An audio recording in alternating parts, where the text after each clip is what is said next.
Evangelho de Marcos, capítulo 6, do versículo 1 a 6.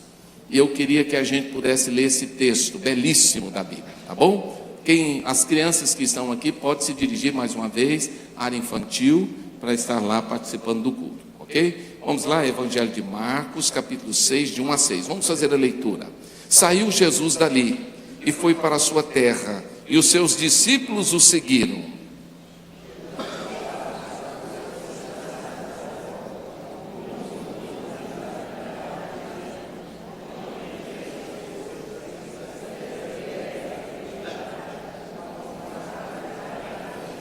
Eu queria que vocês repetissem as 3 perguntas que as pessoas fizeram depois que ouviram Jesus. Primeira pergunta.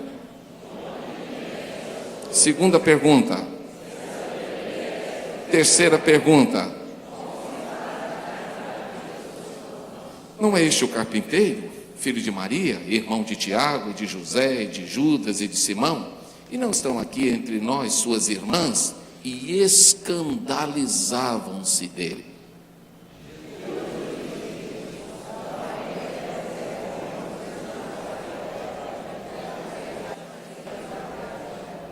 E não podia fazer ali nenhum milagre, e a não ser curar alguns poucos enfermos, impondo-lhes as mãos.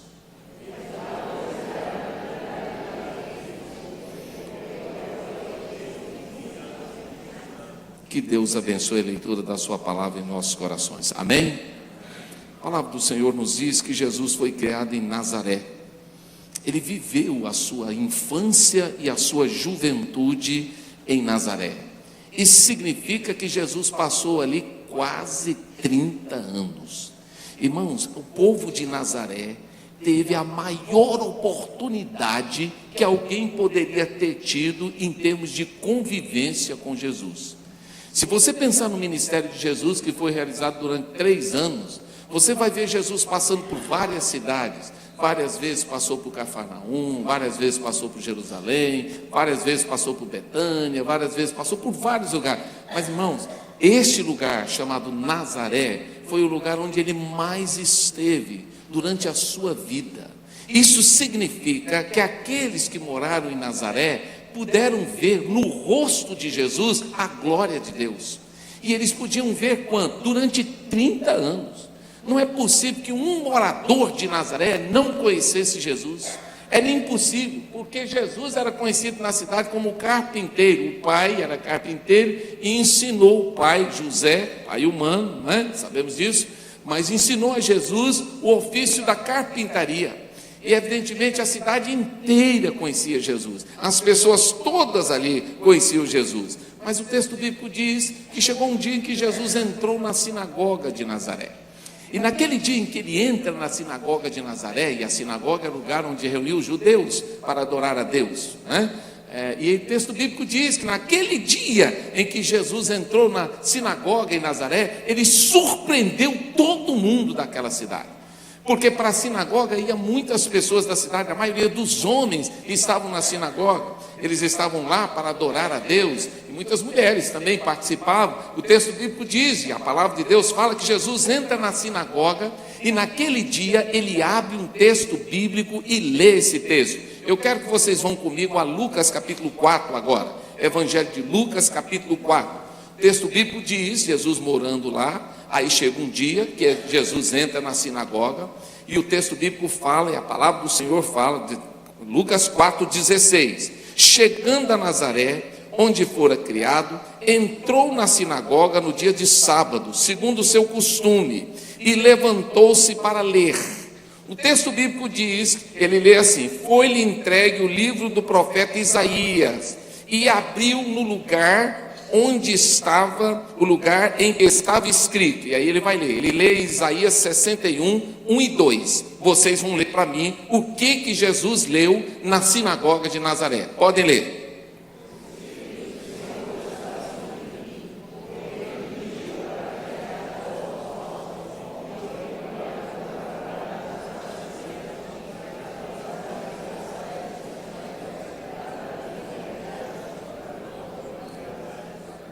(19) também.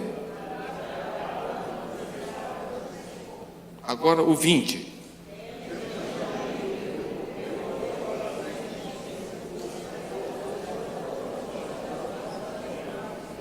Agora eu vou ler o 21. Então começou a dizer-lhes: hoje se cumpriu esta escritura aos vossos ouvidos. Eu sou de Nazaré, e eu entrei aqui para dizer que aquilo que estava dizendo lá em Isaías, capítulo 62, está se cumprindo aqui, diante dos olhos de vocês. Esse que Isaías falou, que haveria de fazer todas estas coisas, está aqui diante dos olhos de vocês. Irmãos, qual seria a reação dessa igreja se Jesus entrasse aqui, fisicamente falando, e falasse essa palavra para a igreja? Olha, tem uma profecia lá em Isaías, e a profecia de Isaías vai se cumprir aqui, está se cumprindo aqui hoje. O Espírito de Deus está sobre mim. Não só está sobre mim, mas o Espírito me ungiu para anunciar as boas novas aos pobres, me enviou para proclamar liberdade aos cativos, e restauração de vista aos cegos, para pôr em liberdade os oprimidos e para proclamar o ano aceitável do Senhor. Quando as pessoas ouviram isso, se você fosse de Nazaré e ouvisse isso a respeito de um compatriota seu, qual seria a sua reação? Talvez você pensasse assim: bem, será que ele está dizendo a verdade? Será que é isso mesmo? Talvez você pensasse assim: ele está se achando, ele é uma pessoa que não tem esse pedigree todo aí, eu acho que ele está enlouquecido, não tem nada a ver. As reações foram múltiplas, e nós vamos ver aqui, daqui a pouco.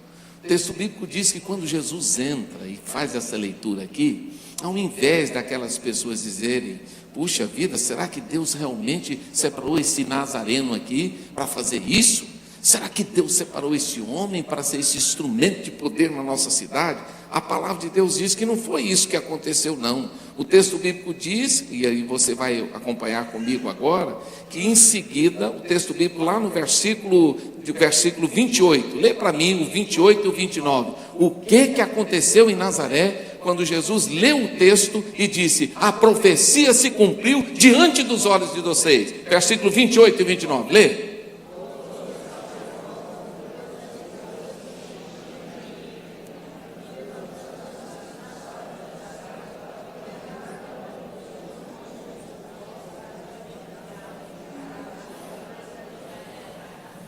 Eles ficaram cheios de ira, e a Bíblia diz que eles pegaram Jesus e levaram no ponto mais alto da cidade e queriam atirá-lo de lá. Nós fomos lá nesse lugar, uma montanha alta, tem um precipício, o Pena teve lá e a Edna também, e nós fomos nesse lugar que tem um precipício muito forte, e é o lugar onde eles dizem que foi Jesus levado, para atirar Jesus de lá. Por quê? Porque eles não criam que Jesus era o Salvador. Eles não criam que Jesus era o Messias. Eles não criam que Deus podia usar uma pessoa daquela cidade para ser tanta coisa assim. Eles não criam, o coração endurecido. A palavra de Deus fala que o coração daquele povo estava assim. O texto bíblico diz que depois disso, a Bíblia diz que Jesus passou no meio deles e saiu e foi embora. Imagine você que tivesse tido uma experiência dessa. Você foi lá na sua cidade, você tentou falar do amor de Deus para eles, você tentou pregar para eles, você mostrou para eles quem você era, você deixou claro para eles todas as coisas, e eles levaram você para te atirar de lá. Você voltaria a essa cidade, irmão? Sim ou não? Dificilmente.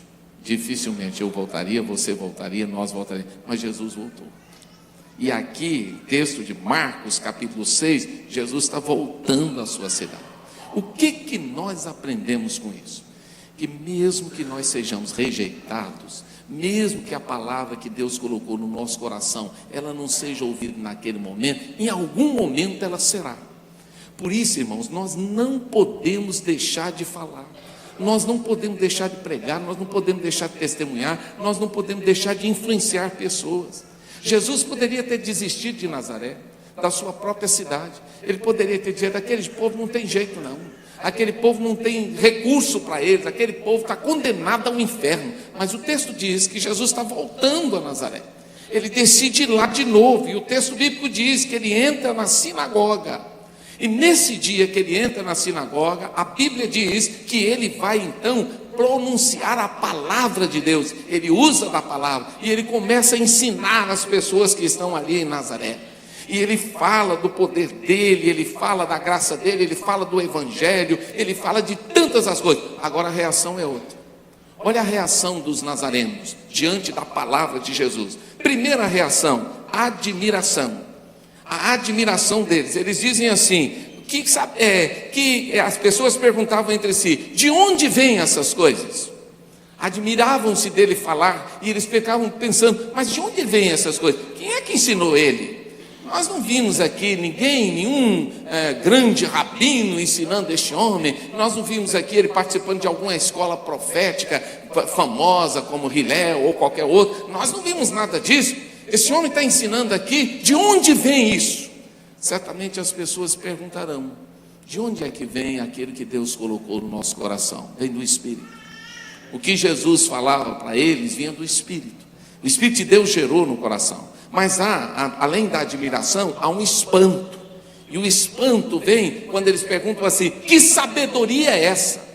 Não é possível que um carpinteiro, um homem qualquer, um homem comum, tenha uma sabedoria desse quilate. Que sabedoria é essa que esse homem tem? Olha o linguajar dele, olha as figuras que ele usa, olha as comparações que ele usa, olha as ilustrações que ele usa. Esse homem tem uma sabedoria inigualável.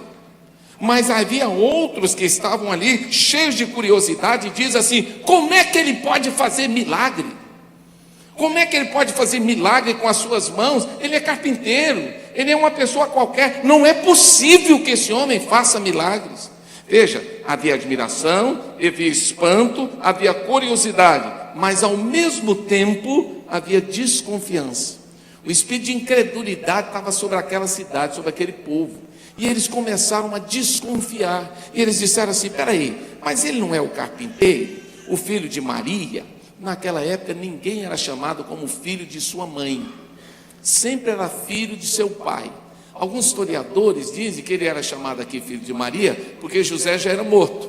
Outros dizem que não, que era para provocar Jesus. Quando se chamava fulano é filho da mãe, ou filho do nome da mãe dele, é porque tentava se desqualificar aquela pessoa. Então não só era carpinteiro, mas era filho de uma mulher chamada Maria. Isso é, ele não tinha tanto valor assim. E ainda falaram, ele tem os irmãos aqui, Tiago, José, Judas, Simão, e ainda a gente conhece as suas irmãs.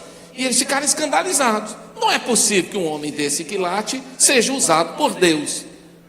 O raciocínio deles estava completamente errado. Você vai enfrentar pessoas, irmãos, que têm um raciocínio corrompido, a mente deteriorada, muitas vezes apequenada pelos raciocínios humanos. E a Bíblia diz que nós temos que enfrentar esses raciocínios. E aí é que a gente tem que ter as convicções no nosso coração. Mais ainda, o texto bíblico diz que eles desprezaram a Jesus. Por que eles desprezaram a Jesus? Porque acharam que ele não tinha a competência necessária para fazer o que ele estava fazendo. Nazaré se admirou, se espantou, demonstrou curiosidade, mas não aproveitou o maior tesouro que estava diante deles. Nazaré reagiu de uma maneira absurda diante de Jesus. A incredulidade deles foi tão grande, que chegou a admirar Jesus. Jesus se admira na Bíblia por várias coisas. Ele se admira por fé grande, ele se admirou por aquela mulher Ciro-Fenícia, que tinha uma fé extraordinária, ele se admirou daquele oficial romano que tinha uma fé extraordinária, mas ele também se admira de uma cidade que tem uma incredulidade extraordinária. E eu quero dizer, meu irmão, que mesmo com essa incredulidade extraordinária, Jesus não desistiu de Nazaré. E eu vou te dizer, nós estamos vivendo nesse tempo, o tempo da rejeição, o tempo que as pessoas não querem ouvir, o tempo que as pessoas não têm tempo para ouvir, o tempo que as pessoas questionam você, o tempo que as pessoas desqualificam a palavra, o tempo que as pessoas estão impedidos pelo diabo de ouvir. Mas nós não podemos desistir. O que Jesus faz? O texto bíblico nos fala que após essa palavra, Jesus disse o seguinte: um profeta não fica sem honra senão na sua terra.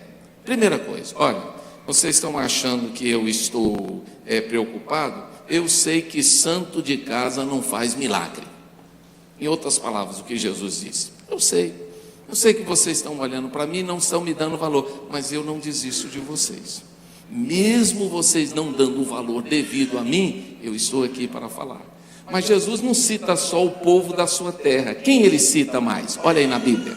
Quem são os segundos que ele cita aí? Um profeta não fica sem honra senão na sua terra. Depois, parentes. Tinha parentes ali? Tinha.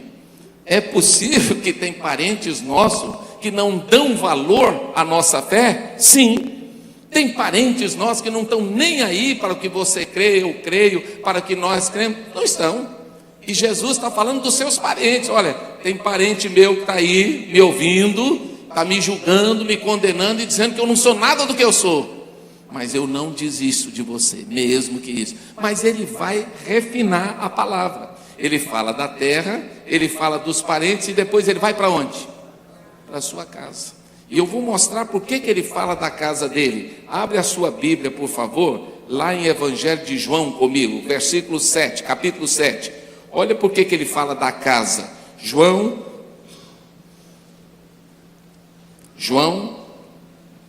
capítulo de número 7. E você vai ler para mim do versículo 3 até o versículo de número 5. Por que Jesus fala da casa dele? Lê.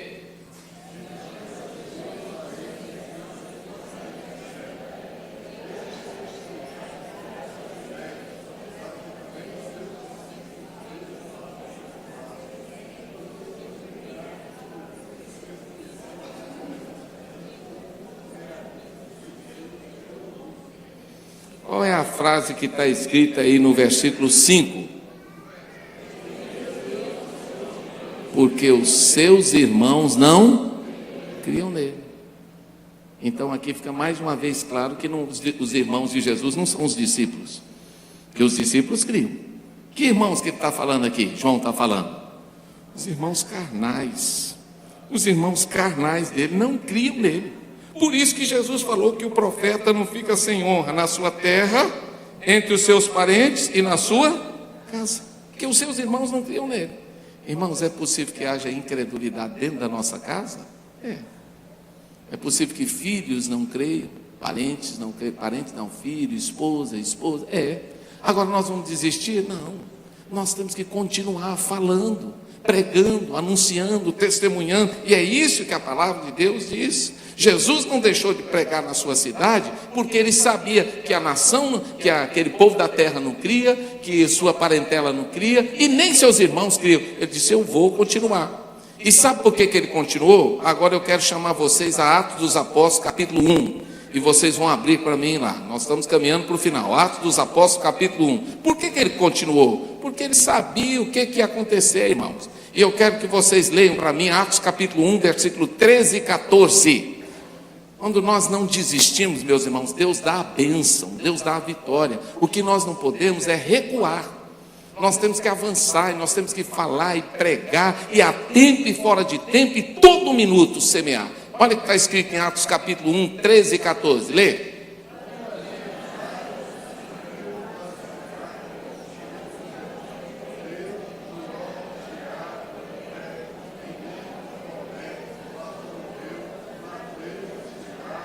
Agora o 14. Todos estes perseveraram unanimemente em oração com as mulheres, Maria, mãe de Jesus, e com quem? Com os irmãos dele. O que aconteceu com os irmãos de Jesus?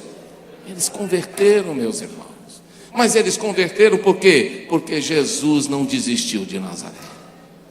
Porque Jesus não jogou a toalha em Nazaré. Porque Jesus não falou, Nazaré não tem jeito, aqui santo de casa não faz milagre, não vai ter como, não tem povo, esse povo não tem jeito, não tem recurso. Não, nós temos que crer que Deus vai fazer um milagre. Você crê nisso, irmão? Então você não pode desistir.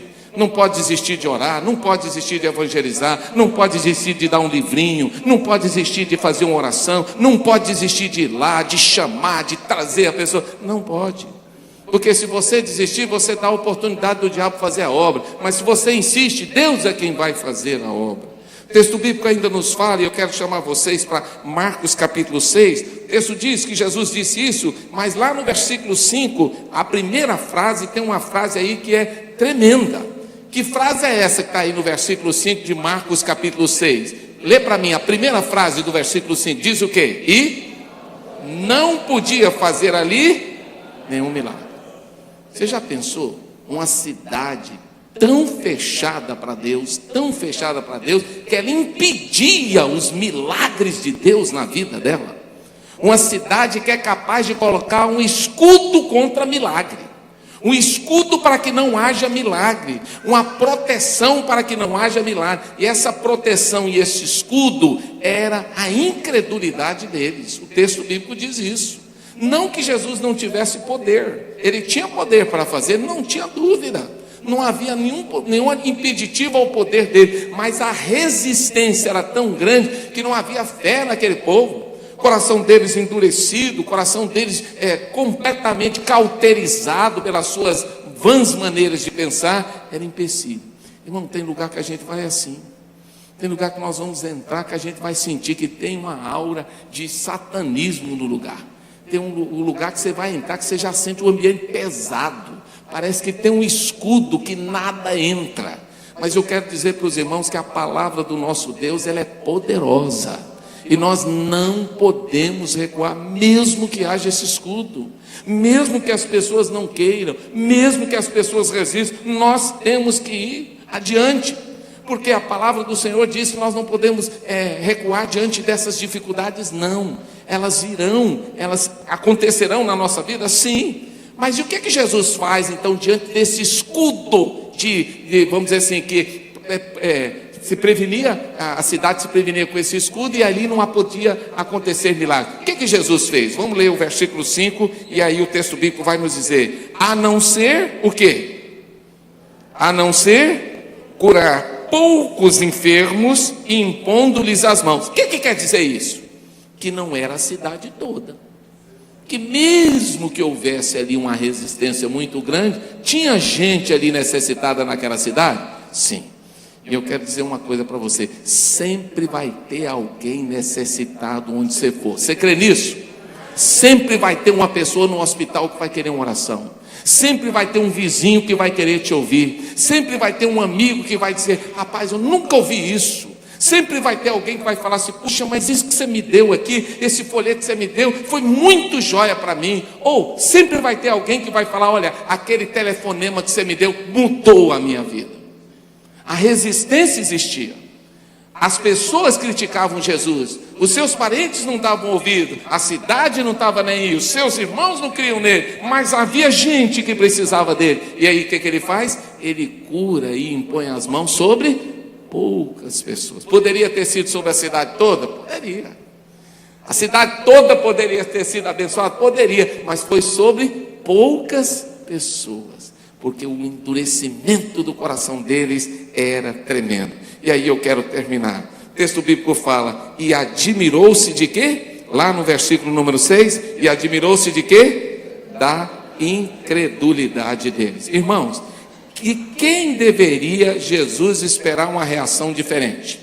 Jesus ficou admirado da incredulidade deles. Mas pelo fato de Jesus ter vivido ali 30 anos e ter feito tantas coisas nesses 30 anos, Jesus deveria esperar uma reação diferente de quem? Me ajuda aí, de quem que ele poderia esperar uma reação diferente? Ele viveu 30 anos ali, e ele semeou, ele manifestou a glória de Deus. De quem que ele deveria esperar uma reação diferente? Do pessoal da sua casa, que viram a glória dele o tempo todo. Mas, meus irmãos, o que a palavra de Deus nos diz é que os irmãos dele não criam nele. E é interessante essa fala de Jesus. A fala de Jesus diz que aqueles que vão ser inimigos dos homens, ou os inimigos do homem, são às vezes os da sua própria casa.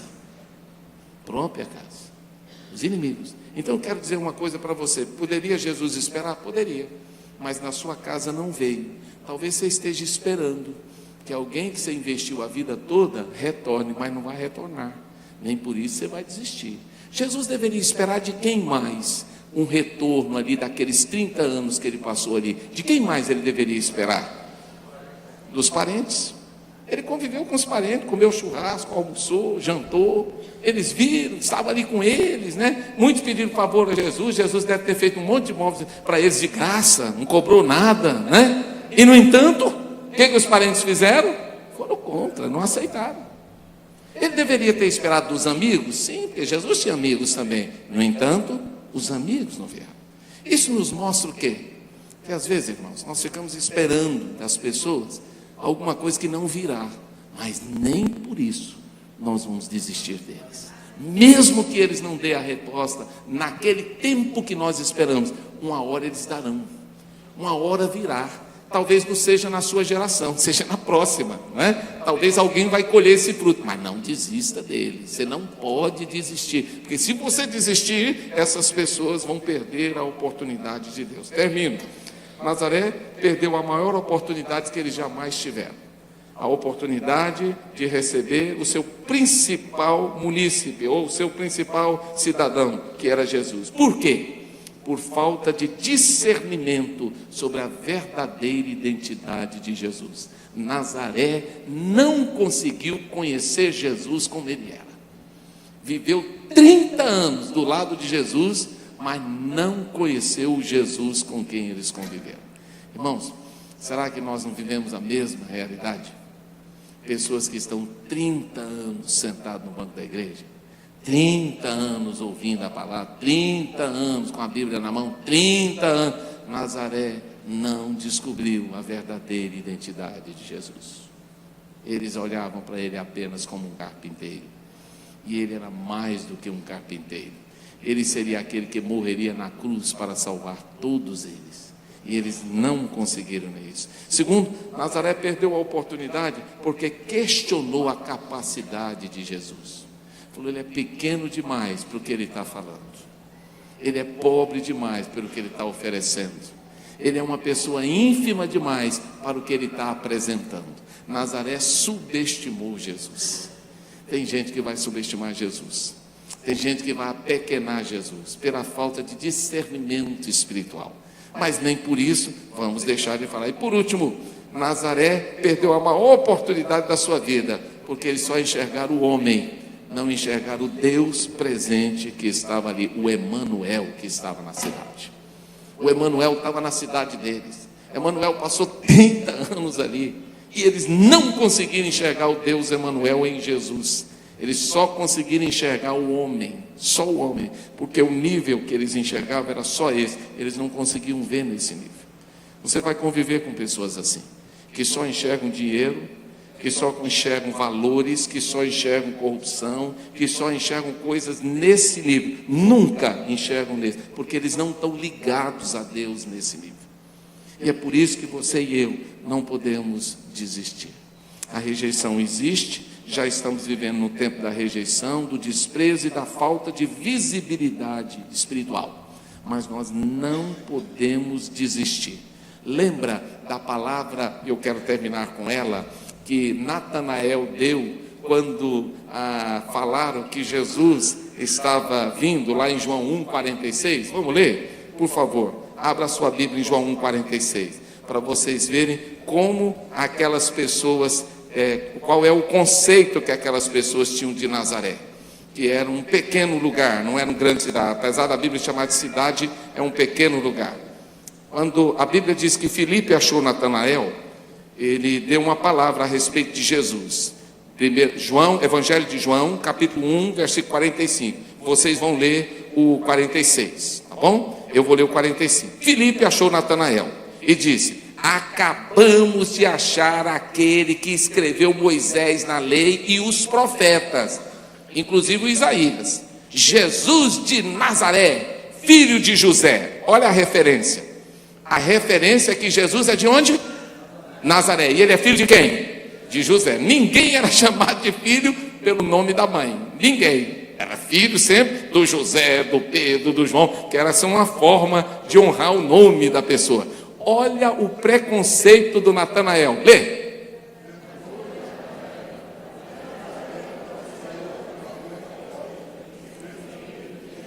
Sábio demais o Felipe, né? O Natanael falou o quê? Pode vir alguma coisa boa de Nazaré? Aquela currutela? Não é possível, não pode vir nada bom de lá, não tem como, aquele lugar é ruim demais, né? Talvez fosse mais ou menos a ideia de Maricá, daquele prefeito que o Rio de Janeiro teve lá, né? Não tem como vir alguma coisa boa lá daquele lugar, é impossível. O que o Felipe falou para ele? Você está duvidando, querido? Vamos fazer o seguinte, vem cá, você vai ouvir ele. E se você ouvir ele, você não vai ter dúvida. O que vai acontecer? Vamos lá? Vamos ver o que vai acontecer? Vamos continuar, a gente termina aí. Aí o texto bíblico diz: e Jesus, vendo Natanael aproximar-se, disse a seu respeito: eis um verdadeiro israelita em quem não há dolo. Interessante, né? Em quem não há dolo. Perguntou-lhe Natanael: de onde me conheces? Jesus respondeu: antes que Filipe te chamasse, eu te vi quando você estava debaixo da figueira. Agora eu quero que vocês leiam a palavra do Natanael, que não crê que pode vir nada bom de Nazaré. Lê.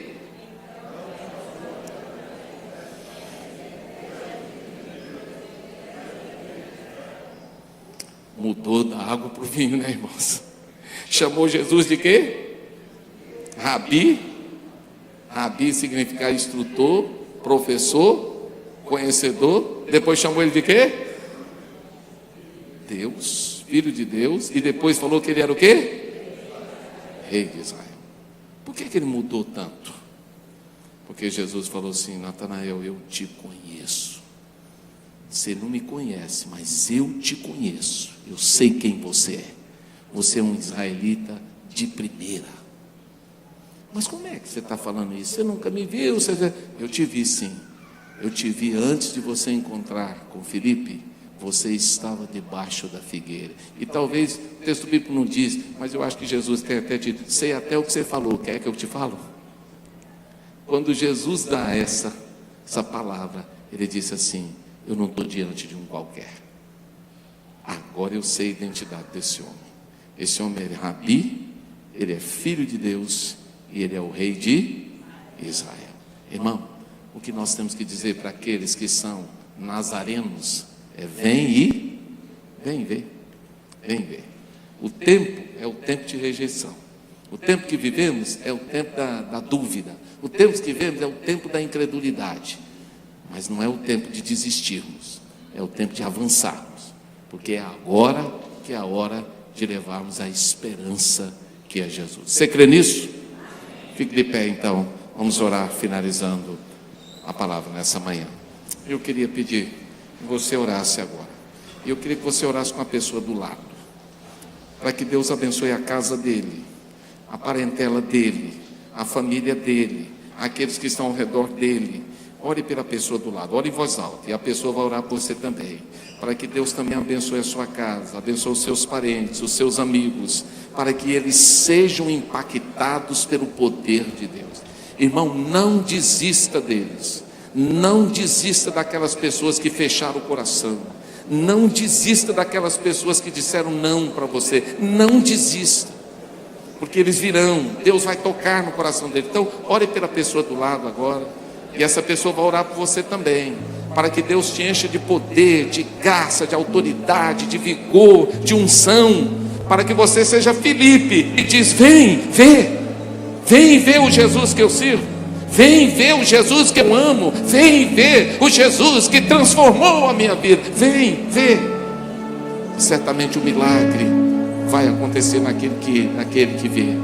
Então você precisa dizer: Deus, eu quero um milagre na minha vida, quero pedir um milagre na vida dos meus parentes, quero pedir um milagre na vida dos meus conhecidos, quero pedir um milagre na vida dos meus filhos. Deus, eu não posso desistir. Jesus não desistiu dos seus, Jesus não jogou a toalha, Jesus não virou as costas, Jesus continuou insistindo, e Ele foi vitorioso, porque Ele sempre é vitorioso, e Ele vai me ajudar. Ore ao Senhor agora. Clama a Deus aí com a pessoa do lado. Peça a Deus a vitória sobre a vida dele. Oh Pai, quantas vezes nós desistimos por tão pouco, quantas vezes nós recuamos por tão pouco, quantas vezes, Senhor, viramos as costas por tão pouco. Mas a Tua palavra nos ensina nessa manhã, que mesmo que haja rejeição, incredulidade, dureza de coração, palavras duras, mesmo que venhamos a ser feridos, mesmo que venhamos a ser repelidos, nós não podemos desistir, nós não podemos recuar, nós não podemos, Senhor, de maneira nenhuma deixar de falar de tudo quanto temos visto e ouvido. Ó Pai, dá-nos um coração insistente, aguerrido, dá-nos um coração que ama de verdade, que sejamos como Jesus, ó Pai, que nós possamos investir, insistir, porque haverão poucos, mas esses poucos serão abençoados, serão curados, serão libertos, serão transformados pelo poder do Senhor. Haverá aqueles, Senhor, que verão a glória do Senhor, como Natanael viu, e eles vão glorificar o nome do Senhor. Não deixe, Senhor, que nós como igreja venhamos a nos calar, venhamos a nos ficar amordaçados pelo medo ou por qualquer outra circunstância, mas que nós possamos sair da nossa zona de conforto e anunciar Jesus até que Ele venha. Que o Senhor possa estar cada dia avivando essa Tua igreja, dando a ela a palavra de autoridade, a unção do Espírito, a capacitação espiritual, para que na dependência do Senhor ela realize a obra que o Senhor confiou a ela. Fala, Senhor, conosco e ajuda-nos a ser proclamadores da palavra do Senhor. Que o Espírito do Senhor também esteja repousando sobre nós, como repousou sobre Jesus, e que possamos levar o cheiro do conhecimento do Senhor a todos os lugares. Nós oramos, Senhor, nós clamamos e pedimos que o Senhor nos dê essa graça e essa bênção, e oramos agradecidos em nome de Jesus. Amém.